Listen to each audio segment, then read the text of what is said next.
everyone, welcome back to our channel. Today I'm going to show you how to send stickers on Monopoly Go.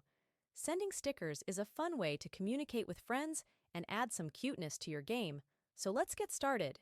Open your Monopoly Go app on your smart device and make sure you are signed in to your account.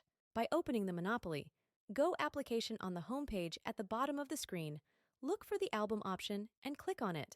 Clicking on the album option will open a new page where you can see all your sticker wins and select any available sticker to send to your friend. Choose a sticker by clicking on any of these groups, and a new page will open where you have several stickers on offer. All you have to do is click on the one you want. The application will open a sticker for you where you can notice the Send to Friend option below it. Click on it. Then, on the next page, select the friend you want to send to and click on it, and then click on the Continue option. The application will ask if you are sure you want to send the sticker. Confirm by clicking the Send option. And that is that. By following these simple steps, you can easily send stickers to your friends on Monopoly Go.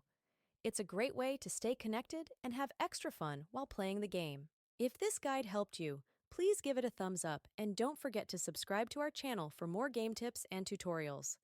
Thanks for watching and see you in the next video. Happy playing!